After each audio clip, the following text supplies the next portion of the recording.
justice. Please bow your head. Heavenly Father, God of all people, thank you for allowing us to be here today to have dialogue, have debate about how to make this great country better. In your name we pray. Amen.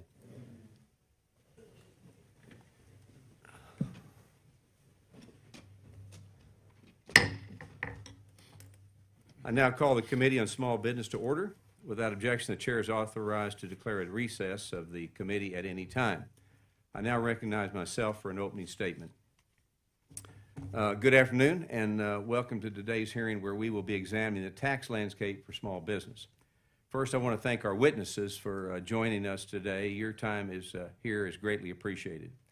This hearing could not come at a more important time for Main Street America. Our nation's small businesses are facing unprecedented levels of inflation, interest rates that are being raised at the fastest pace since the 1980s, a labor shortage that has windows plastered with help wanted signs across the country, and now an increasingly uncertain credit environment. As a small business deal with these economic headwinds, it is imperative that our tax code works for our nation's job creators, not against them. When businesses can keep more of their hard-earned money, they hire more people and invest more into their operations. In 2017, Republicans passed the most significant changes to the tax code in decades. This legislation allowed small businesses to save on tax bills and benefited families of all income brackets. Today, we will hear firsthand accounts of the many success stories from this major update to our nation's tax code for small businesses in a variety of industries. As this law ages, some of the provisions are beginning to expire or have their benefits reduced. It is imperative that we begin looking at this law and find the provisions that helped Main Street the most, such as lowering individual income tax rates that help 70% of all small businesses that are organized as pass-through entities. There are many more successful provisions, such as the one that I hope to explore in greater depth here today. This hearing will also highlight the stark tax policy differences between the two major parties here in Washington, D.C. My Democratic colleagues repeatedly use the phrase, make them pay for their fair share, while talking about the tax code. This simplified talking point dumbs down the intricacies of some of the most consequential policies that come out of Washington and ignores many of the unintended costs of any tax increase that Congress makes. This difference can be seen by anyone willing to dig through President Biden's proposed budget. According to the Tax Foundation, if all the changes were made, there would be trillions in new taxes. GDP would shrink by over 1%, and in the long term, there would be fewer jobs for all Americans. One of the most harmful proposals is an additional 5% surtax on small businesses that the White House claims is closing a tax loophole. This could not be further from the truth and could be devastating for small businesses.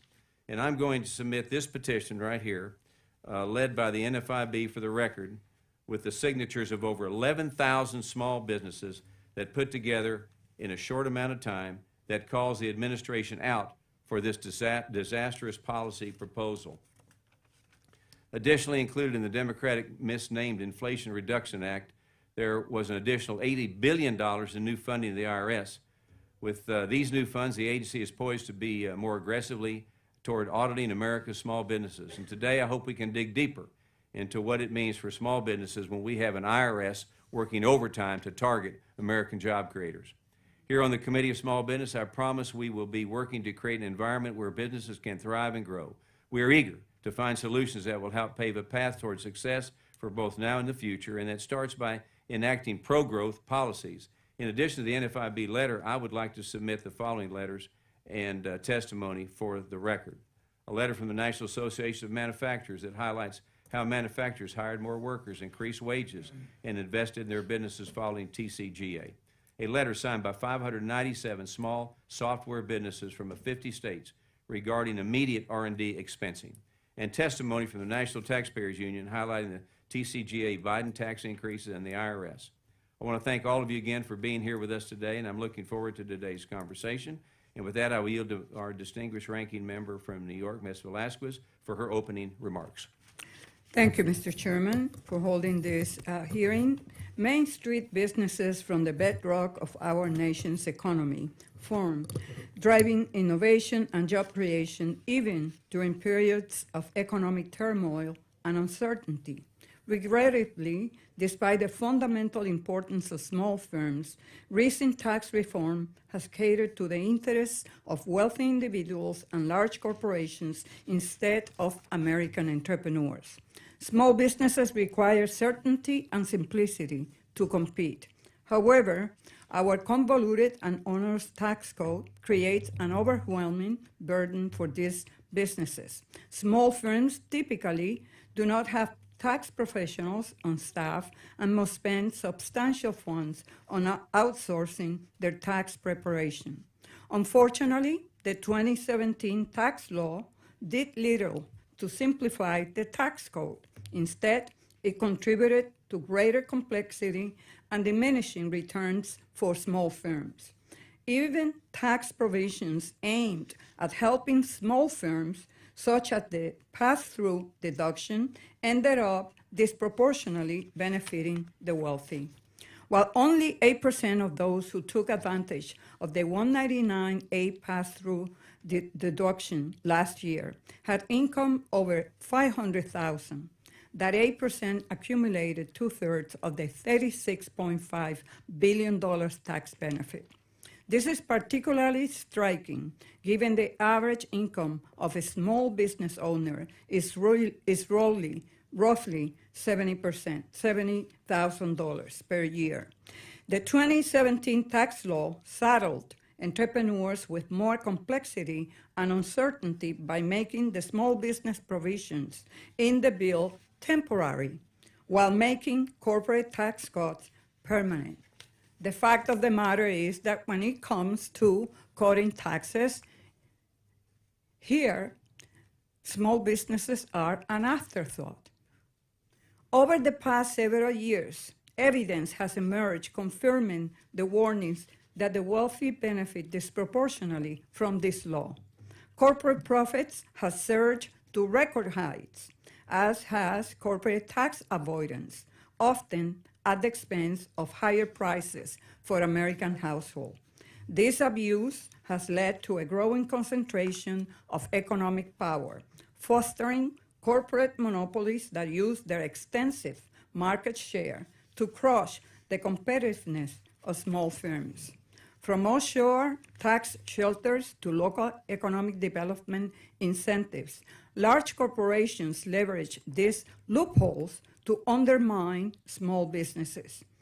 That is why I was encouraged to see that IRS and Treasury have pledged not to use additional enforcement funds passed as part of the Inflation Reduction Act to increase audit rates of people that make under $400,000 per year. Instead, they will focus their efforts on high-income non-compliance, leveling the playing field for our nation's small employers.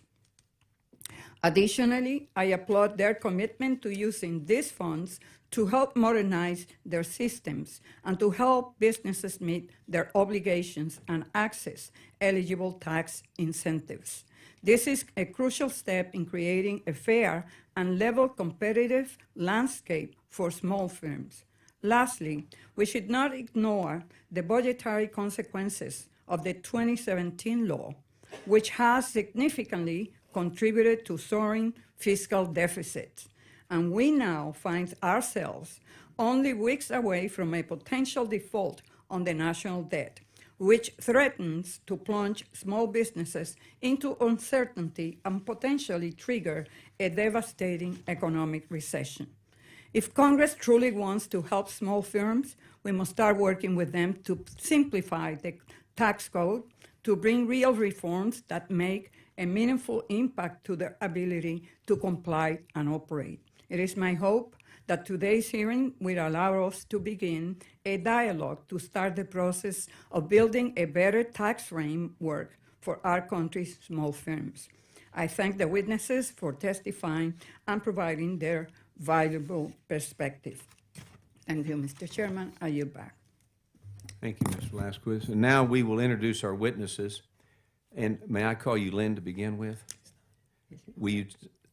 Can you tell me how to say your last name? Musensky Keck. Musesky Keck. You got it. Okay. The pleasure this afternoon to introduce our first witness, Ms. Lynn Musensky-Keck. She has over 20 years of tax accounting experience and is currently the national leader of the federal tax policy at Witham, an advisory accounting firm. At Witham, she focused on domestic tax planning for businesses, and in her previous job, she worked on business implementation practices surrounding major pieces of congressional legislation, including the 2020 CARES Act and the 2017 Tax Cuts and Jobs Act.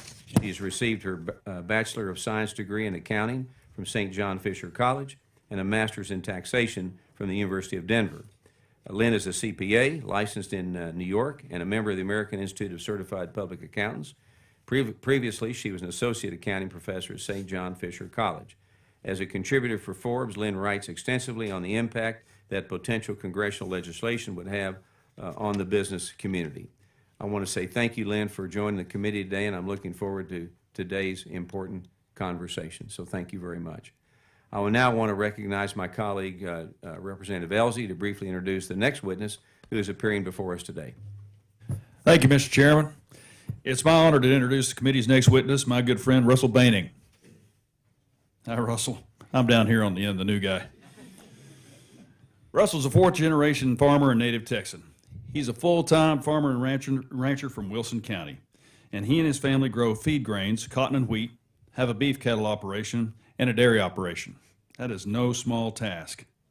Russell's president of the Texas Farm Bureau, which proudly represents 535,000 Texas members.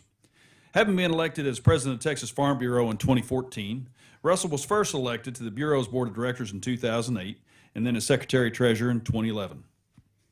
Previously, Russell was chosen as the Bureau's outstanding young farmer, that was many years ago, and rancher in 1986. He's held every office in the Wilson County Farm Bureau board spanning across 30 years. And of course, goes without saying, but I'll say it, he is an Aggie. I didn't hear the whoop. Are you? Okay, all right.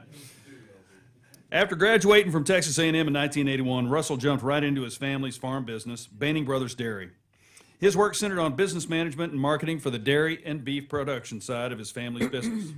Russell's extensive experience in family farming and lifelong service to the Texas Farm Bureau makes him an expert witness in tax policy and examining its impact it has on everyday small farms in America, not just in Texas, but everywhere. He understands firsthand the contribution farmers and ranchers make to this country and feeding the world, in fact, and he has dedicated his life to being one of those and to serving others. Russell, thank you for joining the committee this afternoon, and I'm looking forward to our conversation. Mr. Chairman and members, welcome Mr. Russell Baining. I now recognize my colleague, Representative Musser, to briefly introduce the next witness who is appearing before us today. Well, thank you very much, Mr. Chairman. It's my honor to introduce my friend, Mr. Warren Hudak, to the committee. Mr. Hudak is president of Hudak and Company, small business accounting firm based just outside of my district in Harrisburg, Pennsylvania, where he specializes in tax, accounting, and consulting advice. And he's also involved in a whole lot of leadership on community projects. In addition to being a small business owner himself, over 90% of Mr. Hudak's clients are small businesses as well. Mr. Hudak founded his business after serving the U.S. Navy and gaining over 20 years of accounting and business consulting experience. He's also a Penn State graduate and holds a Bachelor of Science degree in accounting. As well, being president of a small business and having served in the Navy, Mr. Hudak has also served his local community, as stated, in various ways. He's held roles as chairman of the board and president of the Harrisburg Junior Chamber of Commerce, the Penn State Urban Youth Development Committee, as a member of the Pennsylvania Chamber of Commerce, and various roles within the NFIB and others. With his vast experience, Mr. Hudak understands firsthand and can speak to how small businesses are impacted by higher costs, whether it be through higher taxes or through an increase in regulatory compliance costs. I thank Mr. Hudak and all of our witnesses for joining us here this afternoon. I yield back, Mr. Chairman. Got it. I now recognize my colleague, Ranking Member Velasquez, to briefly introduce the next witness who is appearing before us today. Thank you, Mr. Chairman. Our final witness is Ms. Ann Zimmerman, founder and owner of Zimmerman & Co. CPAs, a public accounting firm with offices in Cleveland and Cincinnati. Since the mid-1980s, she has provided financial and tax services to small businesses and individuals and act as the off-site CFO for many businesses. Since 2017, Ms. Zimmerman has served as co-chair for Small Business for America's Future, a nonprofit focused on ensuring that policymakers prioritize Main Street by advancing a just and equitable economic framework that works for small business owners, their employees, and their community. Thank you, Ms. Zimmerman. We look forward to hearing your testimony. And I'd like to say for all of us, we appreciate, again, all of you being here today. I now recognize Ms. Musinski Lynn for your 5-minute opening remarks. Chairman Williams, Ranking Member Velazquez, and other members of the committee, thank you for the opportunity to testify today. My name is Lynn Musinski-Keck, and I help lead the federal tax policy practice for Witham, a top 25 national accounting firm with over 2,200 team members. I have been a tax accountant for over 20 years. Part of my responsibilities include monitoring and disseminating information to clients regarding current and pending federal tax legislation. I appreciate the opportunity to offer my insights as to how existing and proposed tax policies are impacting privately owned businesses. Many business owners today are feeling overwhelmed. They are still recovering from the pandemic. They are now facing higher supply costs and growing labor shortage, as well as rising interest rates. Changes included in the Tax Cut and Jobs Act that didn't take effect until the 2022 and 2023 taxable year are making things worse. These changes, including the tightening of the interest expense limitation and the required capitalization of R&E costs, have confused my clients. Their business operations are the same, yet their taxable income under these new policies are skyrocketing. Even when a business's debt structure undergoes no significant changes, its owners are surprised to learn that they are not allowed to deduct the full amount of their interest expense. That's because starting with the 2022 tax year, the 30% limitation now applies after deducting depreciation and amortization. This change forces businesses to disallow even more interest expense than ever, and with the rising interest rates, the impact is even worse. Meanwhile, businesses making R&E investments are baffled by new rules that allow for only 10% of R&E expenses incurred in the 2022 year to be deducted, with the remaining costs being spread over 5 years if it's domestic research or 15 years if it's research performed overseas. This policy is in direct contradiction to the treatment of R&E expenses in other developed countries. For example, the United Kingdom and China allow a 230% and 175% super deduction, respectively. As reflected in my written testimony, these changes have drastically increased taxable income of businesses.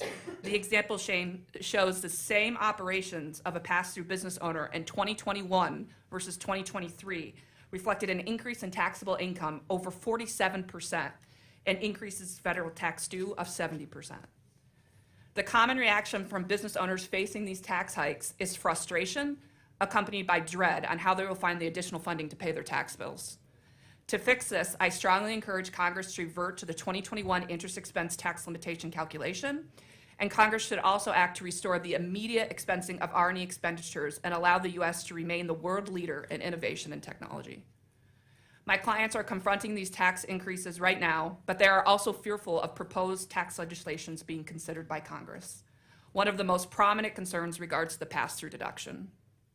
The critical deduction is scheduled to sunset at the end of the 2025 taxable year. Recent proposals would limit the business owners to making less than $400,000 to receive the deduction, or just eliminate the deduction altogether.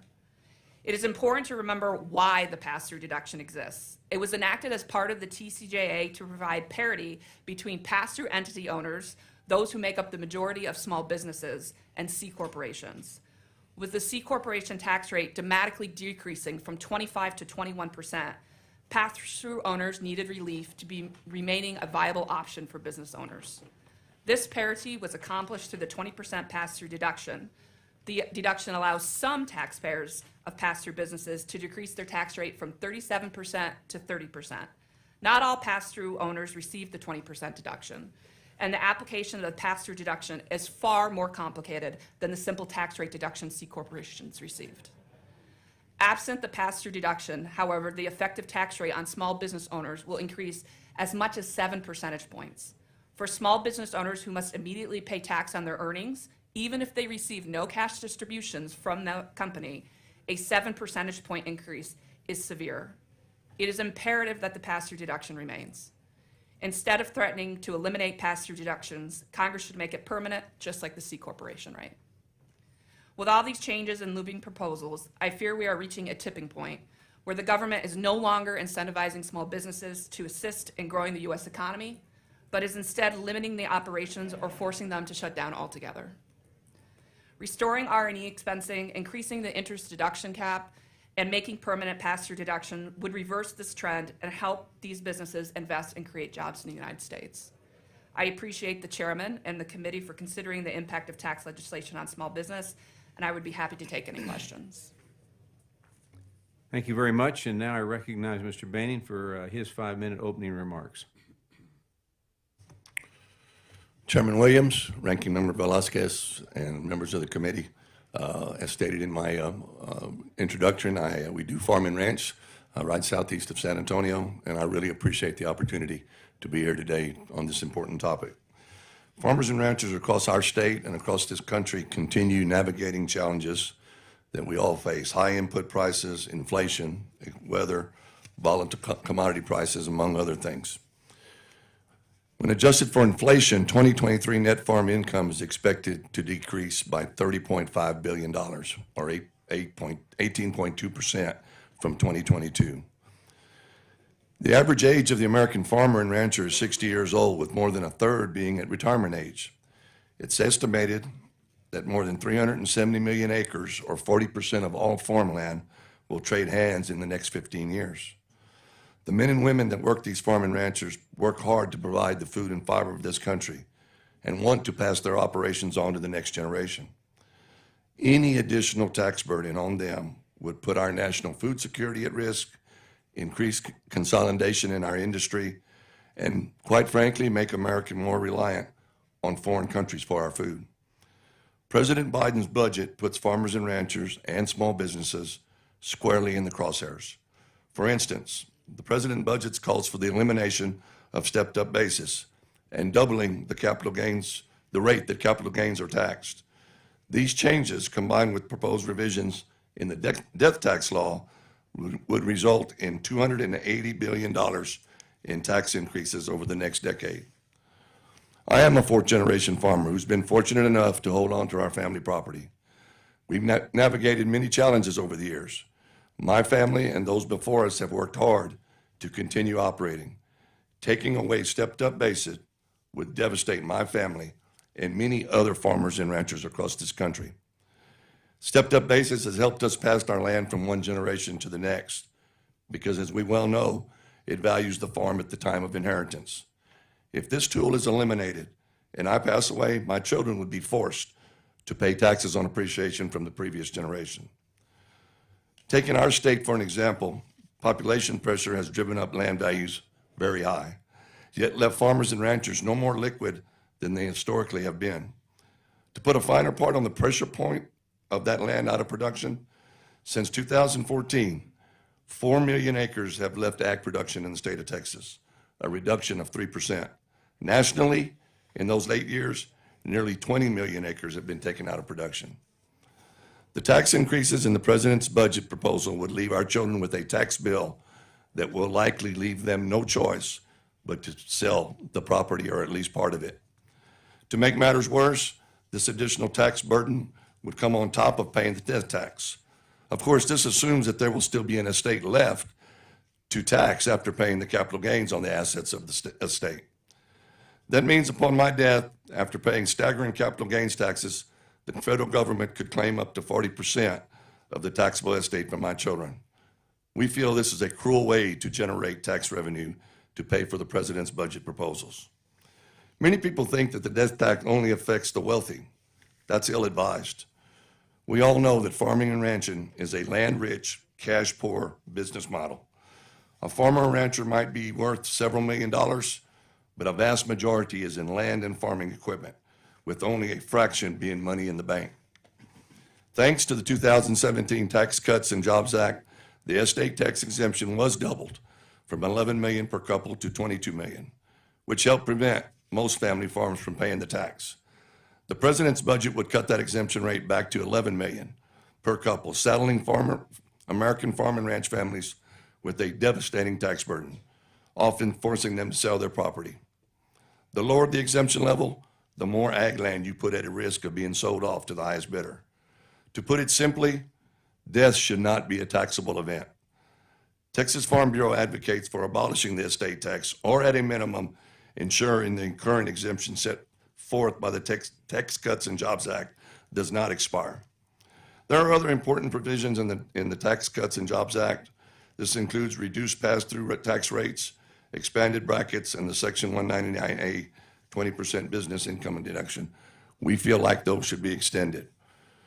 We call on Congress and the administration to work together across the aisle to make these provisions permanent and combat these tax increases. Family farms and ranches are the building block for a secure America. We must fight for a tax code that provides for their future, not one that puts them in jeopardy. Thank you again for the opportunity to be here. Thank you very much, and now I recognize Mr. Hudak for his 5-minute opening remarks. Good afternoon, members of the House Small Business Committee. Thank you for inviting me to testify on tax day. As an accountant,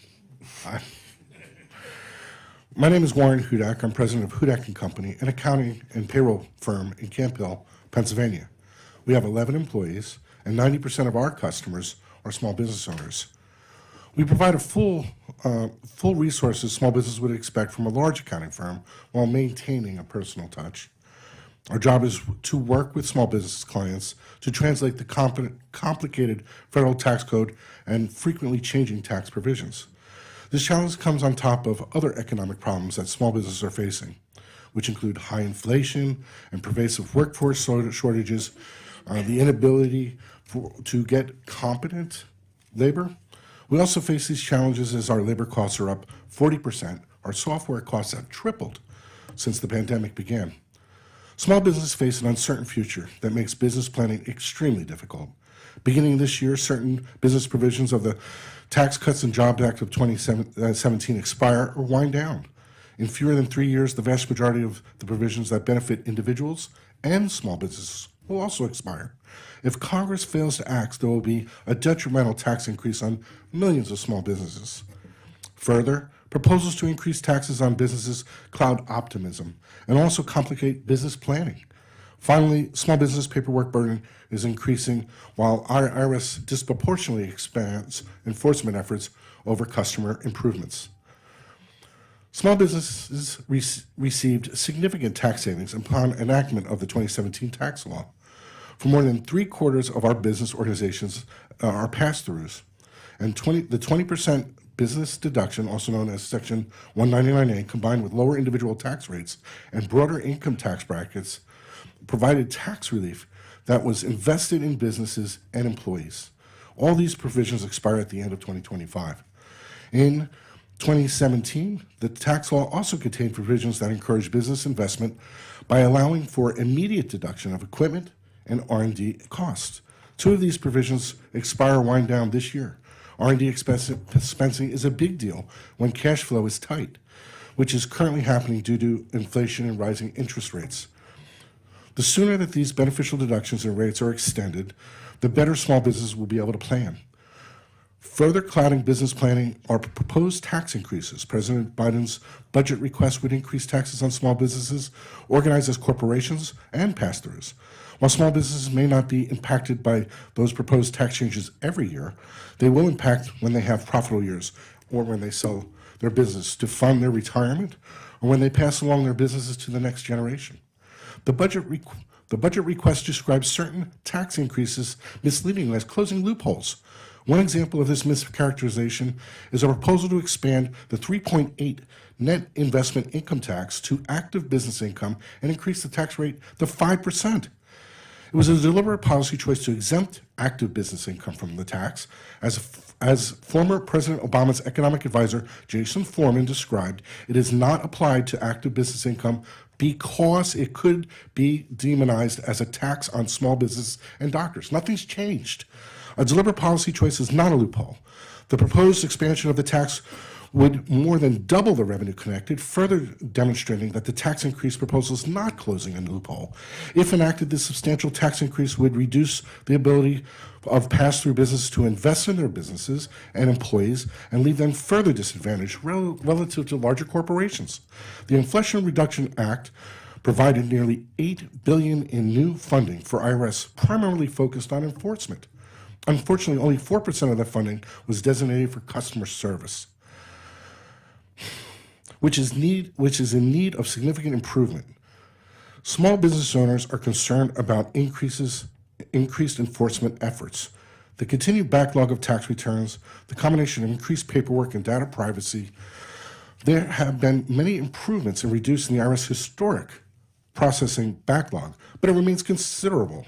Paperwork burdens are expanding as Form 1099-K and beneficial ownership reporting begin next year. Outreach and education efforts on these new requirements are lacking. Nobody knows about these. I also remain concerned about the ability of the IRS to protect personal information. And I worry about pre-populated returns could exacerbate privacy risks. I encourage continued oversight of this IRS expansion and the potential impacts of small business. Congress can help mitigate economic challenges by expanding beneficial small business tax proposals, reducing red tape, rejecting tax increases on small business. Certainty will help businesses plan and increase small business optimism. Thank you for the opportunity to be here today. Thank you. And now I recognize Ms. Zimmerman for her 5-minute opening remarks. Good afternoon, Chairman Williams, Ranking Member Velasquez, and members of the committee. Thank you for the opportunity to speak to you today. My name is Ann Zimmerman, and I am a CPA and president and founder of Zimmerman & Company CPAs with offices in Cincinnati and Cleveland, Ohio. I am also the co-chair of Small Business for America's Future, a national coalition of small business owners and leaders working to give the small business community a voice at every level of the government. As a small business owner myself, I take great pleasure in supporting other small businesses. Every Friday, my grandson, AJ, and I have a special tradition of treating ourselves to Creamy Whips on our way home from school. For those of you not from Ohio, Creamy Whips are soft serve ice cream. We won't be able to enjoy that fun ritual this week because that small business we've grown fond of closed on Sunday. While unfortunate, this is not uncommon. This experience highlights the vulnerability of small businesses during their early years. With a record 10.2 million new small businesses since 2021, establishing a fair tax code is crucial for their success and for the country to capitalize on the potential economic activity that this boom in entrepreneurship could deliver. The Tax Cuts and Jobs Act, the TCJA, has primarily benefited large corporations, offering them a permanent 40% cut in their tax rate, while small businesses received a temporary 20% deduction instead. Extending the current small business deduction beyond 2025 would permanently enshrine these tax inequities, maintaining an unfair advantage for large corporations. A public opinion poll conducted for Small Business for America's Future by Morning Consult in 2019 found that changes in the tax code from the TCJA did not significantly help small businesses grow or invest. Almost half of small businesses said the new tax law had no impact on their growth or profitability, while 24% said it had a negative impact. Only 19% of owners said the law had a positive impact on their business. I have a few ideas about how the tax code can foster small business success. First, create a tax credit for hiring the first employee, which would surely foster job growth. Second, make the first $25,000 in business profits tax-free to strengthen truly small businesses. Next, let's rebalance the TCJA cuts. reversing a small portion of big businesses' 40% cuts to pay for improved permanent cuts for small business. Next, let's simplify tax compliance and improve IRS customer service, including bringing back support for tax code technical help for small business owners. Implement a minimum tax on corporate book income, which would not impact most small businesses, but would certainly level the playing field.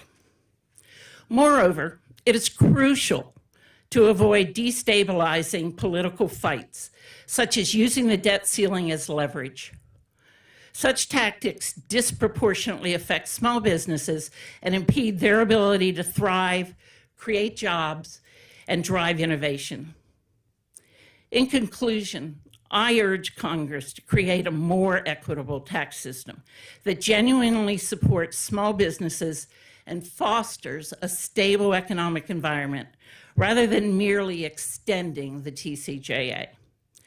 Ensuring the well-being of small businesses is essential to this endeavor and essential to making sure creamy whip stores like the one AJ and I loved can keep serving up smiles in communities across the country.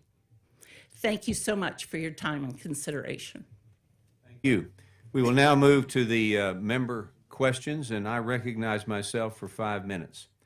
I want to talk about the death tax because it's something that directly affected me when my father passed away in 1990. He left me with a bunch of assets, but no cash. Shortly after his passing, the IRS was reaching out to collect the estate tax, which was 55% at the time. The tax bill was so high, I considered selling our successful business, family business, in order to cover the expense. Instead, I hired an accountant to see what my options were, and we made an agreement with the IRS to cover the tax liability over time. And after over a decade, right before the start of 2001, I made the last tax payment from his passing. Imagine what we could have done if we were able to invest that money back into our business for 10 years. We could have hired more people. We could have updated facilities. We could have donated more to schools and churches, but instead it went to the federal government for a deficit. So my story is not unique. This tax affects so many Americans across the country. We've heard that already today.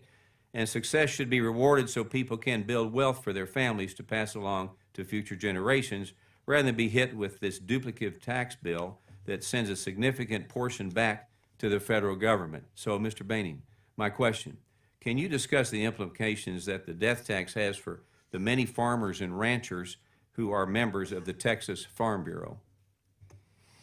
Thank you, Chairman Williams, for that question.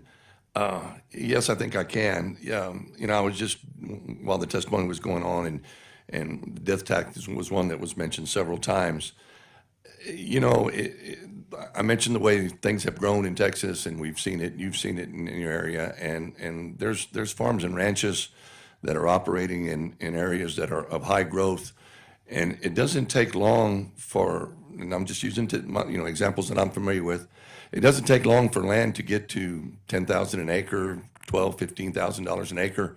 We're talking about ag land, and farmers and ranchers that are farming it. So, pretty easy math, and a 2,000 acre farm all of a sudden is worth $20 million.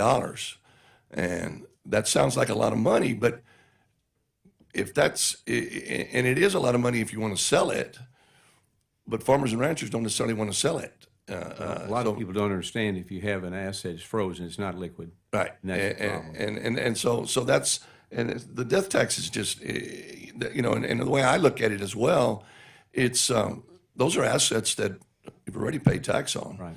And so it would be devastating to Thank you. farmers and ranchers. Now, one component of the Tax Cuts and Jobs Act that I want to highlight was the full and immediate expensing provision. For those that don't know, this allowed businesses to write off the full cost of equipment at the time it is purchased, rather than throughout the life cycle of the asset. This helps the small business owner in a variety of ways. It helps suppliers because it makes businesses more likely to invest in heavy equipment, which in turn helps provide customers the best products and services from the best equipment. It also helps workers do their jobs effectively and efficiently. So briefly, Ms. Msenskicek, can you talk about what the private sector's reaction has been to this provision, and can you discuss what you expect to happen and this provision continues to decrease every year until eventually it's down to zero? Thank you for the question. I think it's a very important part of how small businesses learn to operate, and the fact that oftentimes they might not be able to afford that piece of equipment for their property or for their business, but because of the 100% expensing, they can indeed use that offset for cash purposes to help them get to the cash needed to purchase the actual equipment, which, as pointed out, would help them operate their business more successfully and employ more people. With the increasing deduction of the bonus depreciation, of how we refer it in the tax world, you're going to essentially cause a lot more businesses to second guess buying additional equipment and expanding their businesses because they just don't have the cash payment to go out and buy the piece of machinery that they need. Thank you for that. Quickly, one of the most well-known components of the tax bill was the cutting of individual income tax rates. We've talked about that already today. This helps small businesses that were organized as pass-through entities and allowed customers to keep more of their hard-earned money. Consumer spending drives growth, and this provision delivered. So quickly, Mr. Hudak, can you discuss how your business benefited from the tax cuts and what you saw some of your customers do with their increase in savings? Got about 34 seconds. All of our customers and us invested in plant, property, and equipment. It was a game changer for us. The lower rates enabled us the cash flow necessary to grow and increase our business. I'd like to make one comment on your previous question.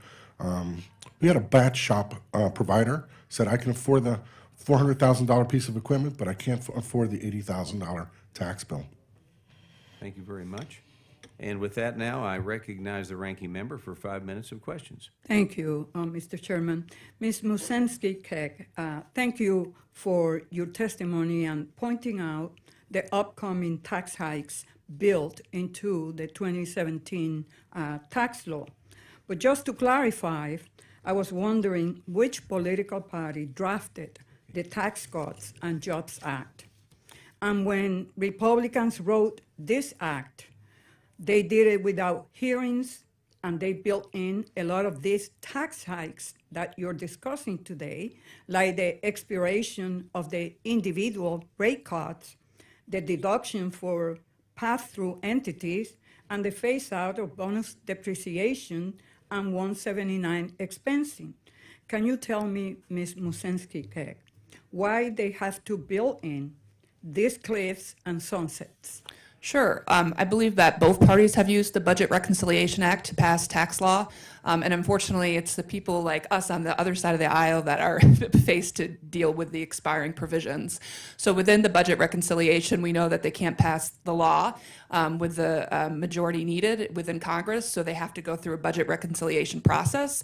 That process requires that no additional deficit be added after a 10-year period, and so we have these sunset provisions. And we've seen both parties, both Democrat and Republican parties, use the budget reconciliation process to pass tax law. Budgetary requirements. But the fact of the matter is that people are talking about how these provisions that are going to expire are impacting small businesses, where those provisions were included in the bill by the Republicans. They were the ones who passed this bill. So to pass this law on a party line vote, they had to build tax hikes, which primarily impact small businesses, while the provisions that benefited the big corporations and the wealthiest, they were made permanent. That was a choice that were made by the Republicans. As a result, the overall tax law gave massive tax cuts to the largest corporations. Can you tell me how this impact the ability of small businesses to compete? I think, I just want to make sure I'm understanding the question. I think the Tax Cuts and Jobs Act was a good bill for small business.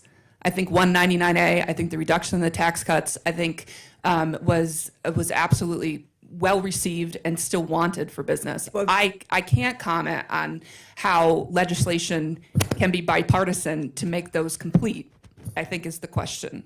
Well, the issue here is that a choice was made to make provisions that benefited the large corporations and the wealthiest permanent, while they sunsetted provisions impacting small businesses. They benefited small businesses. They're coming to an end 2025.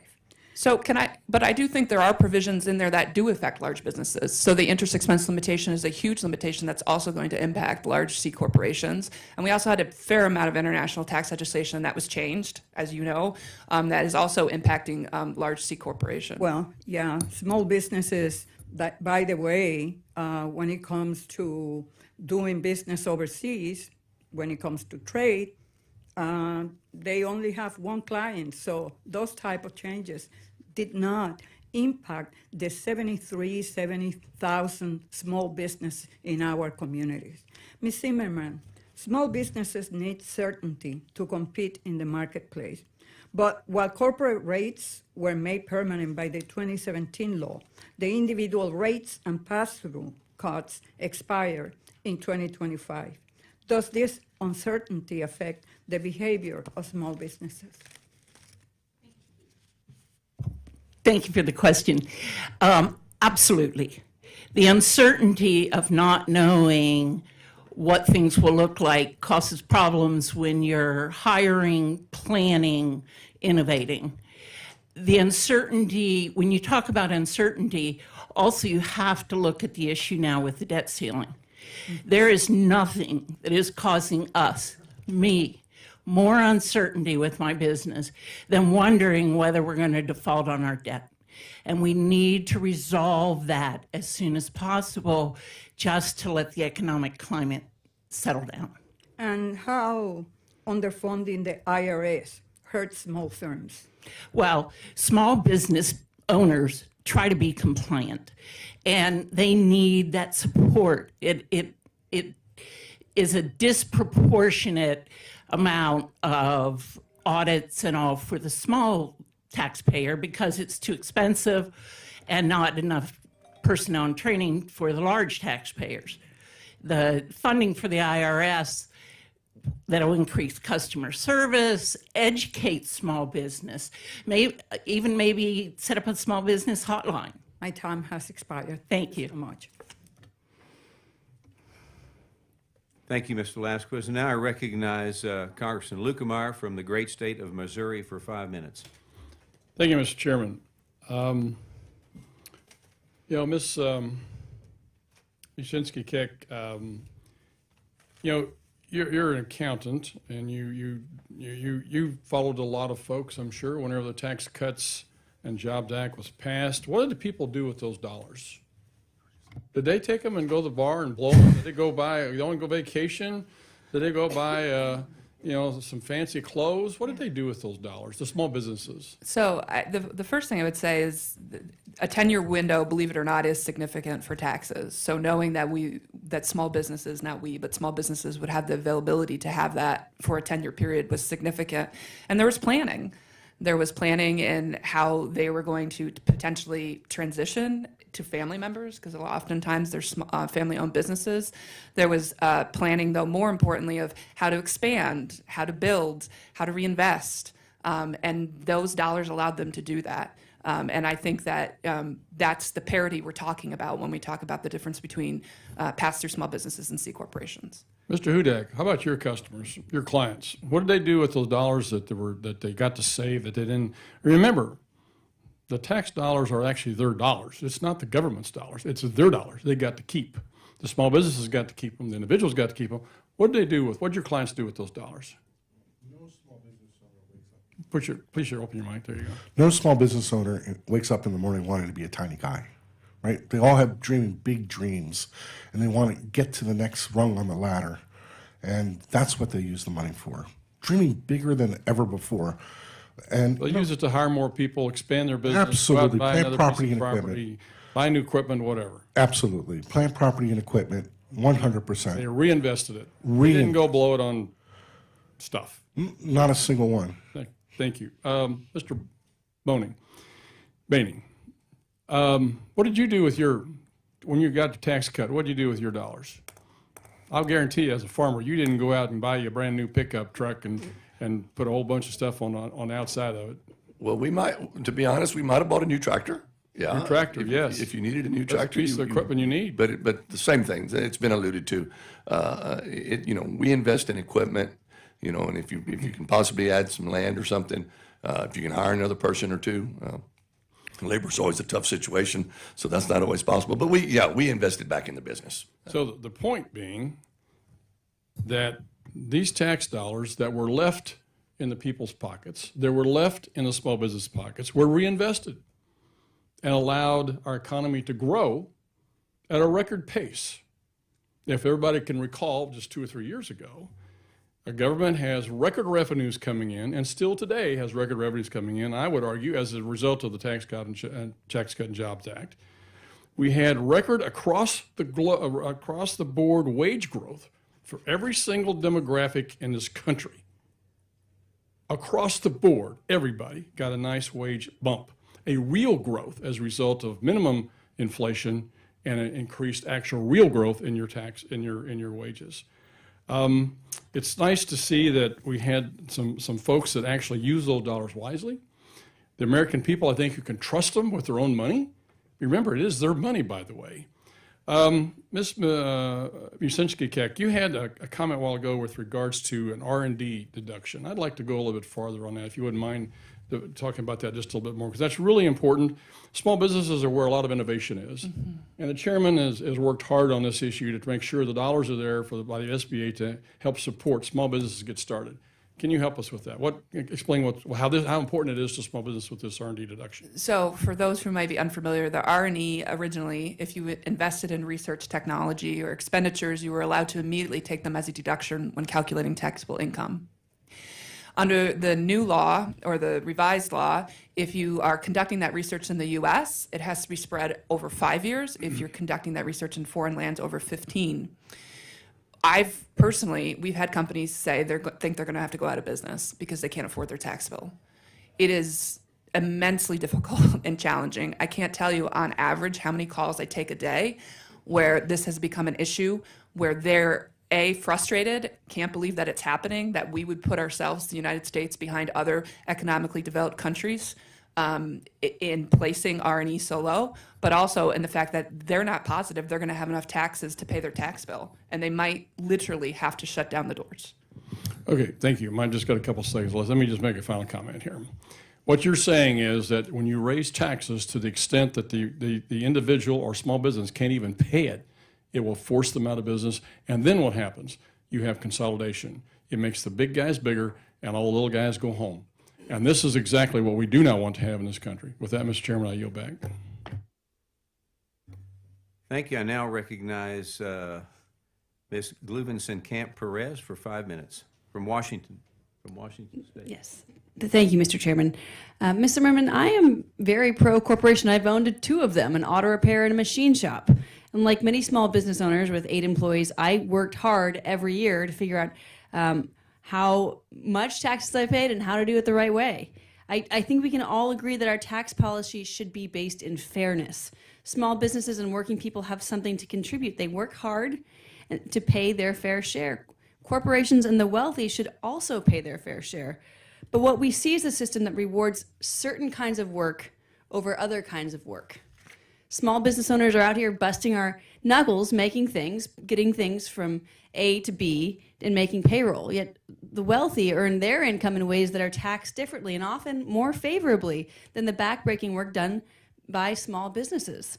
This is unfair, and it's demoralizing, frankly, to small business owners who are playing by the rules and doing everything right. What reforms should Congress consider to level the playing field for small businesses and ensure the wealthy pay their fair share? In my oral testimony, I did suggest a few, and I can tell you part of this is because of the different size of small business. The SBA recognizes a small business that's less than 500 employees. We represent and work with small businesses who have, like you have 8, I have 10. Maybe up to 50, a few of them are 100 if they're manufacturing, and they're not getting rich off these tax cuts. We are not able to save enough to even reinvest. Why did I, a small business owner, get half the tax cut of the large corporations in 2017? And if you just renew that as is, you're just making permanent that inequity.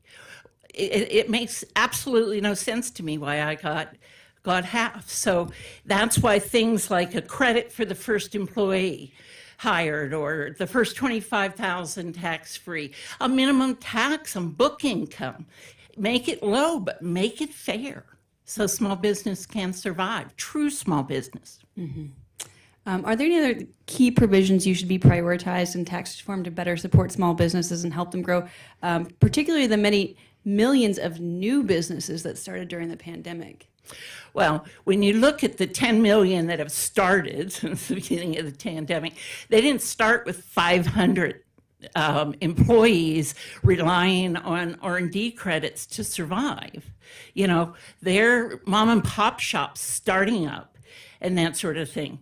I think funding the IRS, it's so unfunded. Their technology is behind the private sector continually. Not to date myself, but we used to be able to call the IRS and talk about tax law and discuss how we're handling something. You can't do that anymore. All you can do is say, did I pay my tax? Did my client pay my tax? What about a small business hotline? Small business owners want to be compliant. Help them. Yeah. Thank you so much. Mr. Chairman, I yield back. I now recognize Mr. Muser from the great state of Pennsylvania for 5 minutes. Well, I thank you very much, Mr. Chairman. Again, thank you to our witnesses. Very important hearing we are having here today. You know, I spent a fair amount of time over 20 years helping grow a small business into a larger business, and all of my customers were businesses, much like my friend Warren, just dealing with and working with small businesses for the most of my adult life. Small businesses and all of you deal with a lot, right? Not just taxes. I mean, you deal with workforce shortages, you deal with creditworthiness of your customers, you deal with training and skill development, hiring, insurance, cost of goods, purchasing, payables, inventory needs, cash flow, dealing with the banks, access to capital, new higher interest rates. The list goes on. Today we're here talking about the effect of small businesses. And it seems that the TCJA, the Tax Cut and Jobs Act, is coming up quite a bit. So, you know, I work with a lot of chambers all the time, and certainly being on this committee and within my district, and I haven't had one small business tell me that, boy, that Tax Cut and Jobs Act was somehow burdened me in some way. You know, you lowering my taxes. So I want to get into this, and also I haven't had any tell me that the IRS increase was doubling the size of the IRS was something in their interest. I'm also the former revenue secretary for the Commonwealth of Pennsylvania, and that wasn't the answer to increased, not at all, to increased revenues. The answer is driving tax compliance and definitely processing and systems, which we did, not 87,000 new IRS agents. Mr. Hudak, do you think 80 all these new IRS agents is going to be something that's going to somehow help your business? Well, to be clear, I just a few years ago, I testified in this very committee on increasing funding for the IRS. They destroyed 13 million informational tax returns. When the Inspector General said, well, where did they go? They said we were shorthanded. We knew we'd never get to them. When my client put in an installment agreement directly with the IRS and they put it together improperly, poor training. There are a lot of great people at the IRS. Congress has asked them to do too much. The tax code is for collecting taxes. The more we dilute their ability to do that function, the more problems we're going to have. It's compliance. We need simplicity and certainty, not more rules, not more laws. And to be clear, I testified in the House Ways and Means Committee right after the 2008 crisis. And we were trying to repatriate trillions of dollars. That didn't happen until we reduced corporate rates. Oh, exactly. And it deployed trillions of dollars into our economy with the efficiency of the private sector. Yeah. We need more of that kind of policy. Well said. And also more management. 52% of the IRS agents have yet to show up for work. They continue to work remotely, which certainly doesn't help all the backlogs that exist. And also, just onto the C corps that we're referring to here, how they got a better share of the taxes. You obviously, as small businesses, very often sell to larger corporations, and the fact that they've been repatriated and they are domesticated more so than before, a 21% rate only allowed us to be competitive on a worldwide scale, where Ireland, where the president just got back from and touted how wonderful their economy is doing, has a 12% corporate tax rate. But anyway, because there's reality, and then there's the fiction side of things. So let's just get back to what's important to you all. That's what we're here for. We have depreciation that is currently being sunsetted and being phased out. We have the small business tax cut. We have the R&D tax credit that's now been phased out for this year. That's been extended, by the way, for 23 is my understanding. What portion of taxes do you need us to pass on a bipartisan way? Because it's the only way you get things done. Okay, so the Tax Cut and Jobs Act doesn't increase taxes, has been alluded to. So we must keep those small business taxes. Which ones, Ms. Keck, would you like us to see? I would like to see the pass-through deduction for small business owners be kept. It's imperative for them to receive that 7 percentage points as it exists now. It would be even greater if the individual income tax rate goes up to 39.6. It's imperative for them to utilize that savings to keep their businesses afloat. Thank you. And certainly within your testimony, as we saw, my time and I yield back, Mr. Chairman. Thank you. I now recognize Ms. Chu from the great state of California for 5 minutes. Well, I know how the Tax Cuts and Jobs Act came about because in addition to serving on the Small Business Committee, I'm also a member of the Ways and Means Committee, which is responsible for writing our nation's tax laws.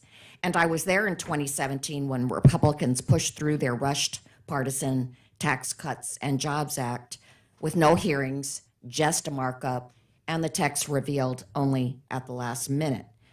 And it was when we saw that text that we saw firsthand that their goal was to lower taxes for the wealthiest individuals and the largest corporations. And that's why TCJA made the corporate tax cut permanent, while provisions for small businesses and individuals were only temporary.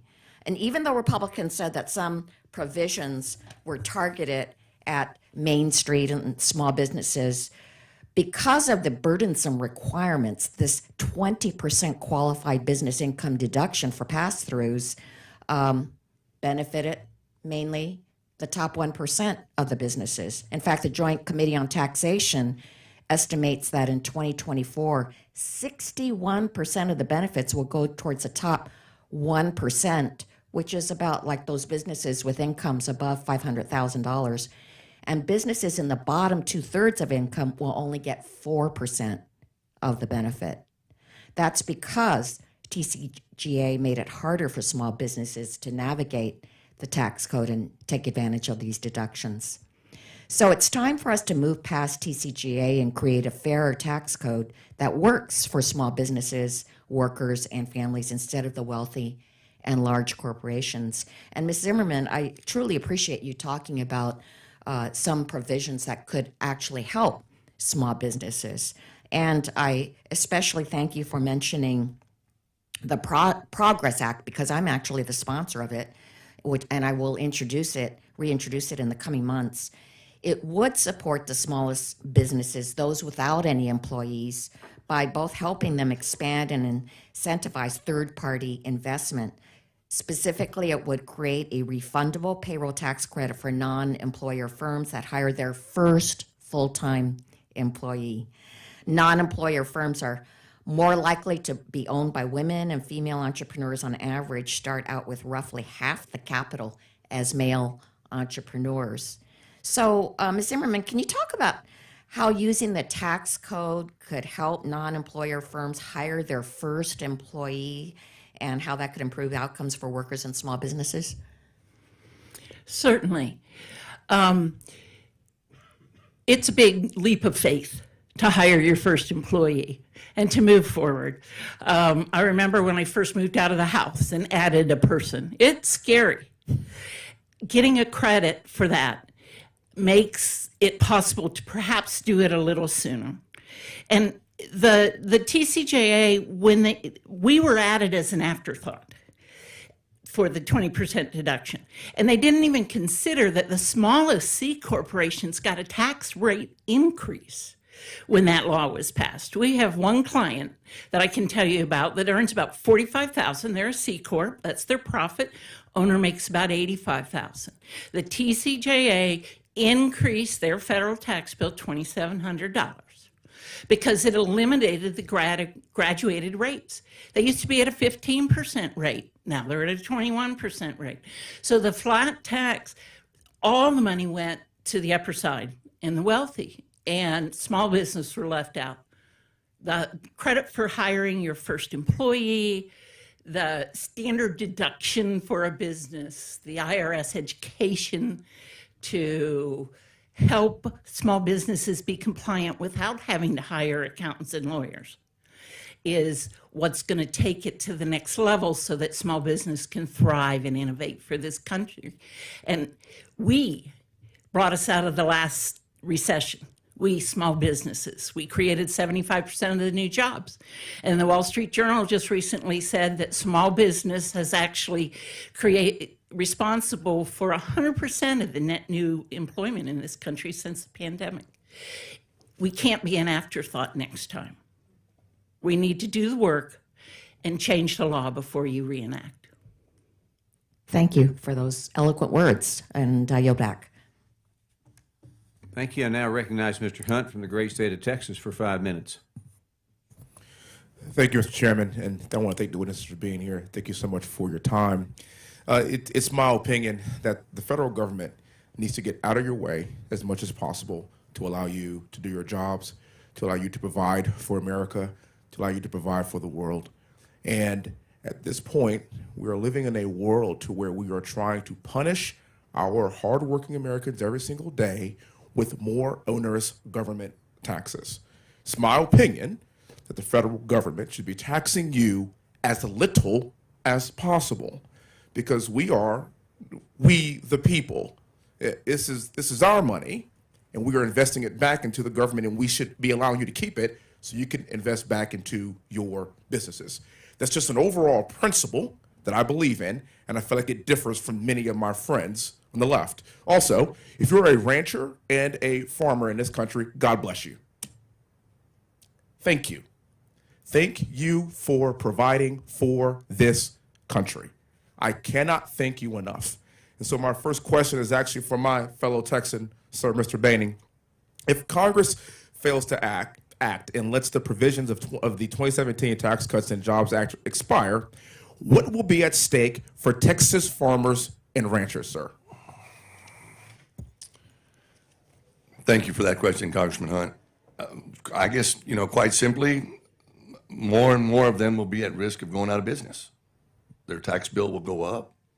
And if you can't pay your taxes, it was pointed out earlier by other folks here on the panel, you choose from paying a tax bill or going out of business. And those things that we've talked about today, the stepped up basis and where your capital rate is taxed, and the death tax, they're hugely important in agriculture.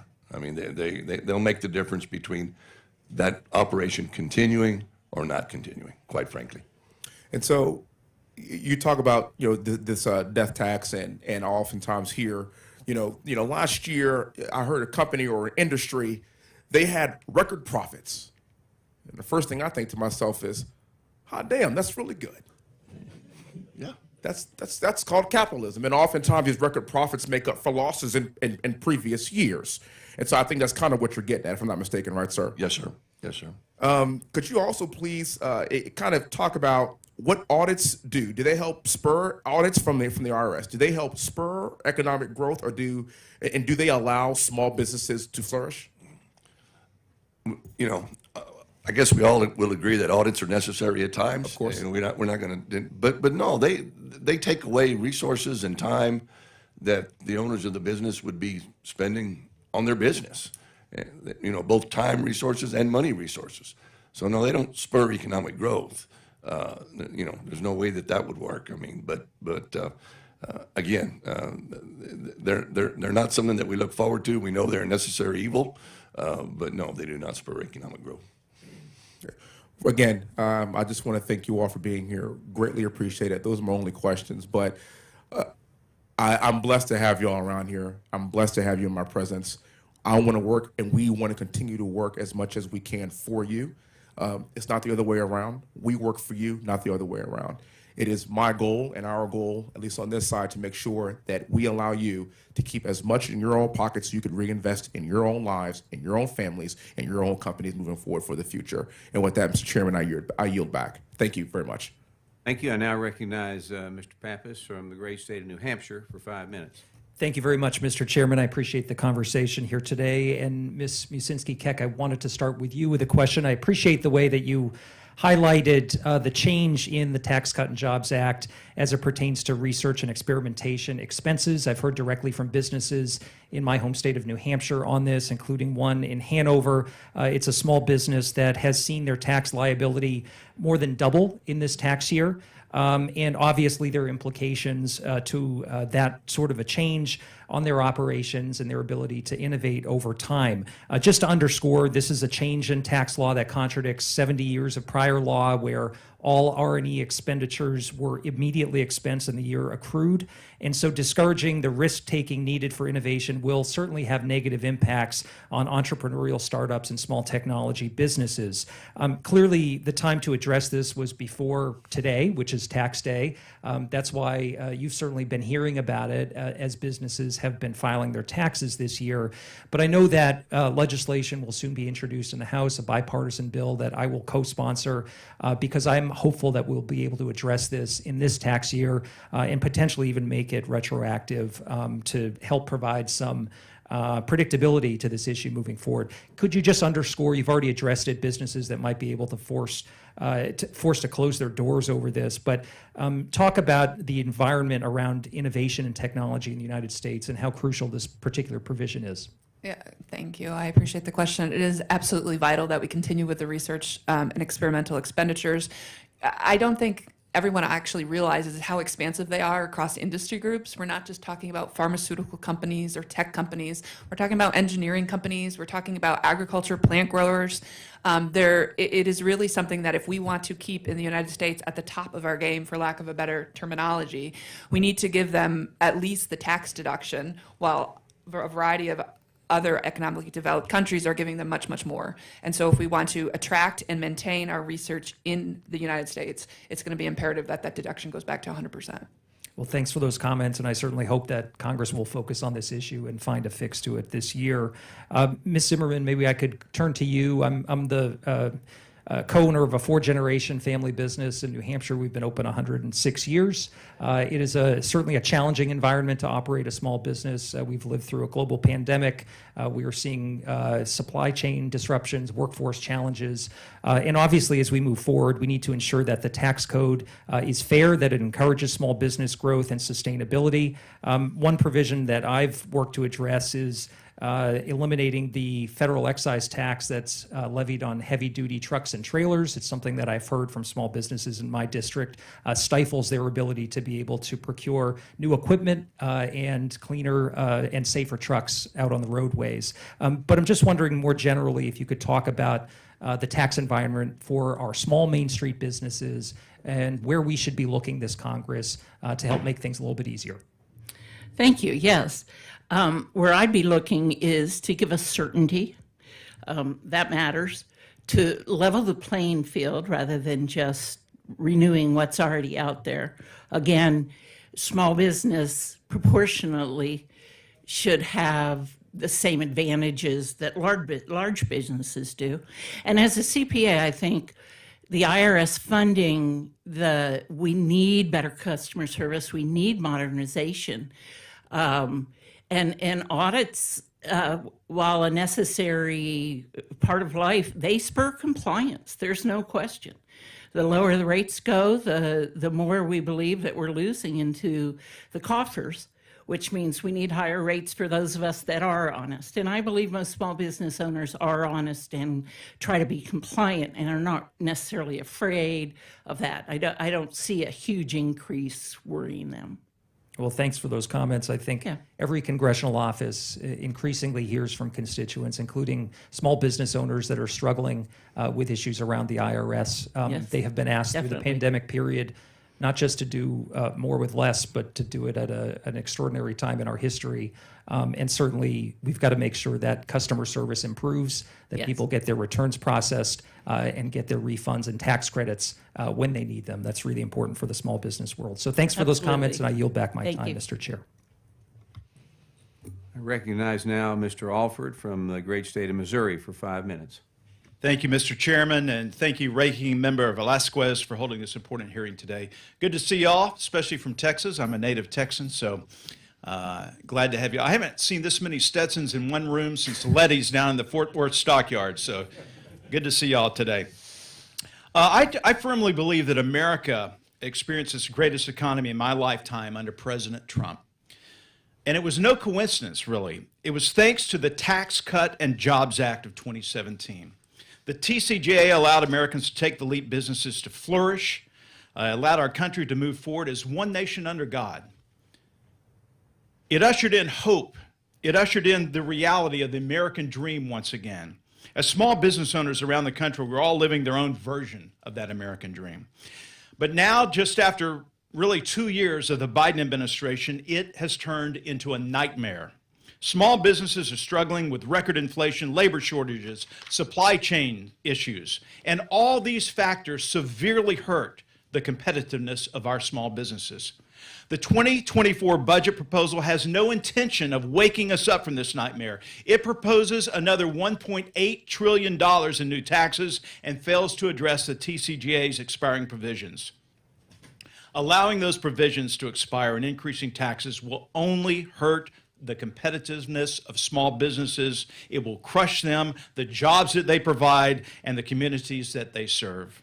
It's going to chill the hope and reality of the American dream once again that we all saw was a real possibility just a few years ago. So I want to get to the question. I want to start with Mr. Bainig. Thank you so much for being here today. Thank you for your service as the president of the Texas Farm Bureau. Missouri, I'm proud to say, has the second highest number of farms in the nation, 95,000, but we're outdone with Texas there. I'm also proud to sit on the House Ag Committee along with Aaron here and some other members. And it's great because farmers are small business owners. And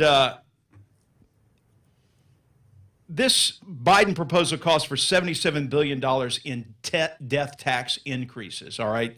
How do you see this impacting family farms and ranchers? Thank you. Thank you for the question, Congressman. You know, I alluded to it earlier. Agriculture is you can go ahead and use the words land-rich, cash-poor business model. It is. It always has been. And whenever that land is one of your most important capital investments. Often you lease land when you're getting started normally in your operation, and if you're able to acquire land, you do that over the years, and then, like I said, land in Texas, as it has in many other parts of this great country, has increased dramatically. Skyrocketed. And to have the size operation that is a full-time farmer ranch that will support maybe your family, some extended family, and then a few employees, it takes quite a bit of land. And then if you want that operation to continue, how does it continue if it's going to be taxed at 40% when you pass away? It just doesn't make sense. We go back to the same mantra, death should not be a taxable event. And so that would be my comment. Well, I hope it's not the death knell on family farms, because that's what it's looking like if we revert to this. Mr. Hudak, your firm focuses on small business accounting in addition to farming. We have a lot of other small businesses in our district in the great state of Missouri, and I met with a lot of those business owners, listened to their concerns. It's really heartening to hear all they do, to the investment, the time, money, the energy they put into being a success. They reinvest in our community every day and every chance they can get. From what you have seen, do businesses typically just sit on a pile of money when they pay less taxes, or what do they do with that money? They invest in plant, property, and equipment always. But it's not about the tax bill. When we're talking about the death tax, what we're doing is we're preserving a way of life. A small business owner wakes up every single day, and some days he's the only one who thinks it's going to work out. Not the wife, not the dog, not the in-laws. They wake up, and everybody says, "You gotta stop. This is crazy. What are you doing to yourself?" They believe every single day. They're the only ones who believe. They have heart. They have soul. They are the backbone of America. We're not talking about taxes. We're talking about preserving a way of life on the left and the right. And I hear both sides agreeing on all of this stuff. Forget about the personalities. Let's focus on what we agree on, because without agreement, there can be no certainty. Thank you, sir. Thank you, Mr. Chairman.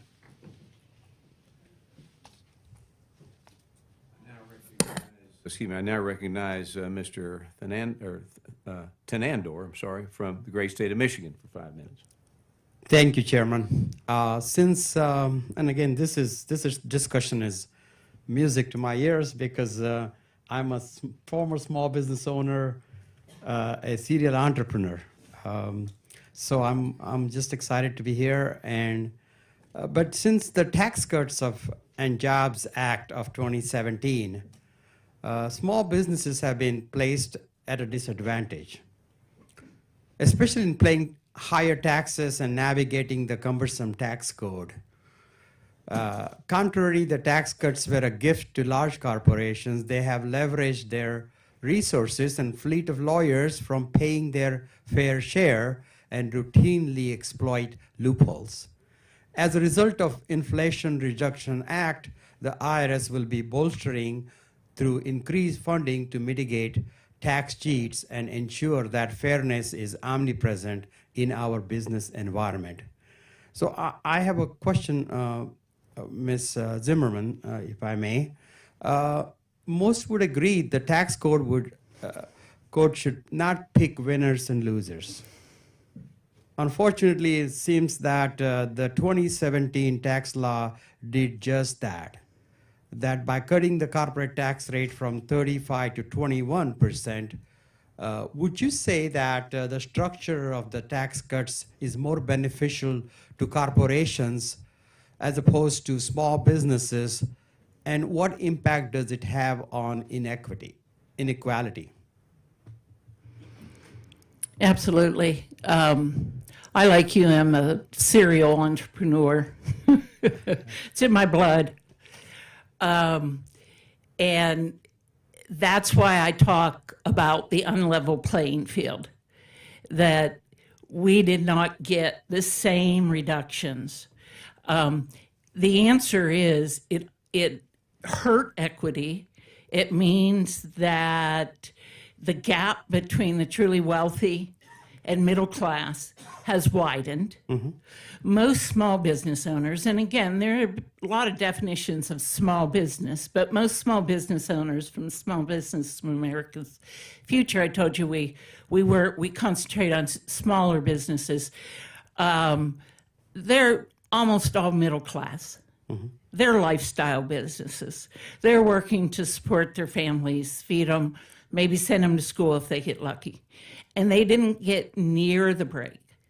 They did not get near the break that the large corporations did. And I'm asking that we rebalance that. We reverse just a slight portion of the larger corporation rates to be able to give a fairer rate to small business. We also got a very complex law that was thrown on at the last minute because they said, oh no, we forgot the little guy, mm-hmm. right? Yeah. And so it became so complex, it limits who can take it, right? It takes more work to get it. It's not just a rate cut. Thank you, Mr. Zimmerman. Also, the 2017 law affected different businesses in different ways.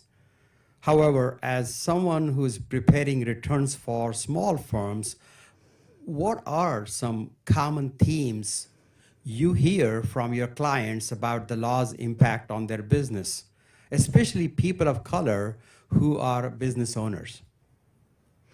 Well, I've been told that the extra complexity has wiped out their savings because they have to pay more to an accountant to get it done. Yes. And everyone on this panel that does tax will agree that our lives changed when that law came through. We had to learn about 163Js and 199As, and the pandemic was upon us and all that. So my clients, as I mentioned before, a small C corporation asked me, why did my tax go up? I thought this was a tax cut. Now, a number of them benefited and had lower taxes. There's no question. It was not unhelpful. It was just that it was a complex way to throw a smaller bone to small business while allowing big business to get the burden, the majority of the savings. Thank you. Thank you, all of you, for being here and for your testimony. And Mr. Chairman, I yield back. I now recognize Mr. Bean from the great state of Florida for 5 minutes. Thank you very much, Mr. Chairman. Good afternoon to you, and good afternoon, small business. To those in the audience, who here owns a small business? Raise your hand. Look at that. Thank you for coming.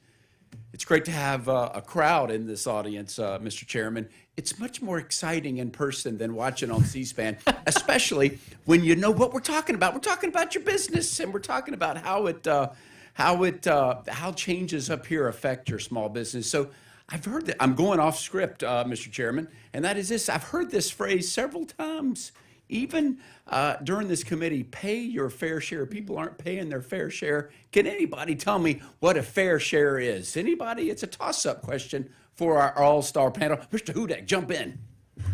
I couldn't reach the button fast enough.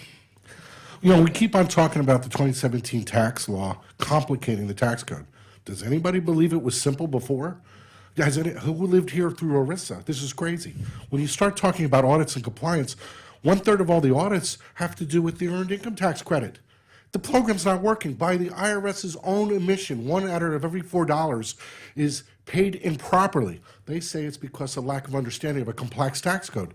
Well, simplify it.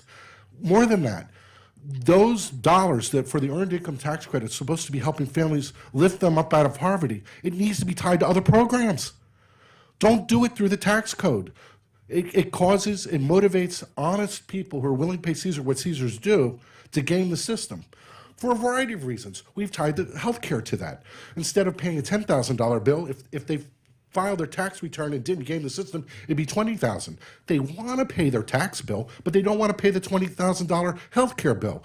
Stop using the tax code for other things other than the tax code. People need help. The earned income tax credit, fine. You want to help people lift them up? Tie it to a program that will help them get the skills they need. Well said. We got a quick lightning round. Ms. Machinsky-Keck, what say you to fair share? I just really want to make sure that when people are discussing fair share, they understand what's actually happening to the pass-through business owner. So when a pass-through business owner, as soon as a dollar is earned in their company, they have to pay tax on it. But that does not equate to them getting $1 cash. Many businesses have to pay tax on their earnings that they actually are not getting the cash but reinvesting and growing their business. And so when people say they're not paying their fair share, which I don't disagree with, or they need to pay more, do they really understand how they were sitting on no excess cash? Gotcha. Here's a quick question. I already want to jump in, but I've got another question. Why is anybody worried if you make under $400,000? President Biden has said so many times he's not going to raise taxes on anybody making under $400,000. So why is everybody worried? Mr. Hudak, are you saying, Mr. Hudak, that that's incorrect, that taxes have gone up on people making less than a 400,000, or should I not be worried if I'm making less than 400,000? You should be worried. There are a lot of unintended consequences. Just yesterday, we talked about having a tax bill that they can't afford.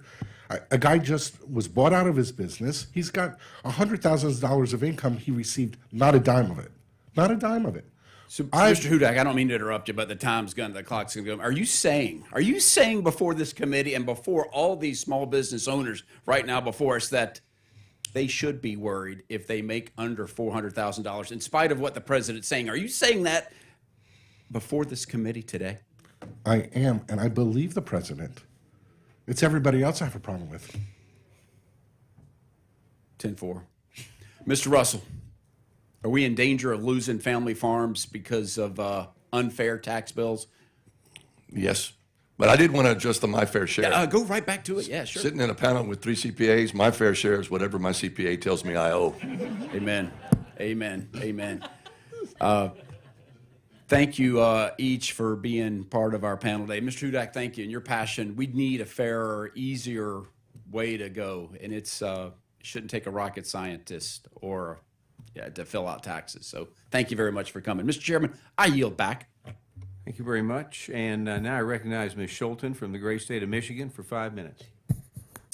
Thank you, Mr. Chairman, and thank you so much for our panelists for joining us today. It's tax day. I love this theme. We're keeping on the continued questioning about some of the complexity of the tax code, and I wonder, and this is for Mr. Hudak and Ms. Zimmerman, if you can talk specifically about some of the most complex.